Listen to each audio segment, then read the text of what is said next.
നമസ്കാരം പ്രിയപ്പെട്ട സുഹൃത്തുക്കളെ, ഞാനിപ്പോൾ ഉള്ള പത്തനംതിട്ടയാണോ കേട്ടോ. പത്തനംതിട്ട അടൂർ റൂട്ടിൽ ഞാൻ വന്നപ്പോൾ അതേ കണ്ടൊരു കാഴ്ചയാണ്. ഇവിടെ ഒരു അമ്മ ഒരു പൊടിക്കുഞ്ഞിനെയും കൊണ്ട് രണ്ട് കാലും വയ്യ.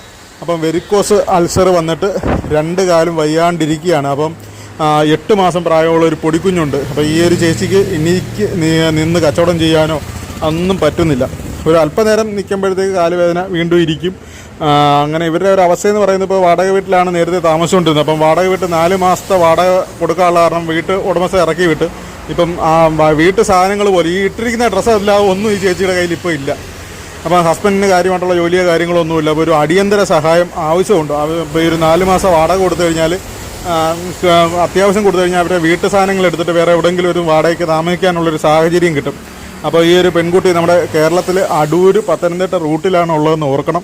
അപ്പം പരമാവധി സഹായിക്കാൻ പറ്റുന്നവരൊന്ന് സഹായിക്കുക. ഇവരുടെ ഗൂഗിൾ പേ നമ്പർ ഞാൻ ഈ ഒരു വീഡിയോയിൽ ഉൾപ്പെടുത്തുന്നുണ്ട്. നമ്മുടെ മനസാക്ഷിയുള്ള കേരളത്തിൻ്റെ ആളുകൾ പരമാവധി ഒന്ന് ഷെയർ ചെയ്യണം കേട്ടോ. ഈ ഒരു അമ്മയുടെയും കുഞ്ഞിൻ്റെ ഒരു അവസ്ഥ ഒന്ന് ഷെയർ ചെയ്ത് മാക്സിമം എത്തിക്കാൻ. ഞാനിപ്പോൾ ഉള്ള സ്ഥലം ഒന്നുകൂടെ പറയാം. പത്തനംതിട്ട അടൂർ റൂട്ടിലെ സന്തോഷ് മുക്ക് എന്ന് പറയുന്നൊരു ജംഗ്ഷനുണ്ട്. അതുകൊണ്ട് ഇവിടെ ഒരു ഹെൽമെറ്റിൻ്റെ കടയൊക്കെ ഉണ്ട്, ഹെൽമെറ്റൊക്കെ വിൽക്കുന്നൊരു കടയുണ്ട്. അപ്പോൾ ഈ കടയുടെ തൊട്ടടുത്താണ് കണ്ടത്. ഇവിടെ തൊട്ടപ്പുറത്തൊരു റോയൽ എൻഫീൽഡിൻ്റെ ഷോറൂം കാര്യങ്ങളുണ്ട്. അതിൻ്റെ തൊട്ടപ്പുറത്താണ്ട് ഇവിടെ ഈ ഒരു സ്ഥലത്ത് ഇവിടെയാണ് ഇരിക്കുന്നത് കേട്ടോ. അപ്പം ഈ പുള്ളിക്കാരി ഇവിടെ സ്ഥിരം കാണും. അപ്പം മൊബൈൽ നമ്പർ ഞാൻ കൊടുക്കാം. സന്തോഷ് മുക്ക് എന്നല്ലേ പേര്.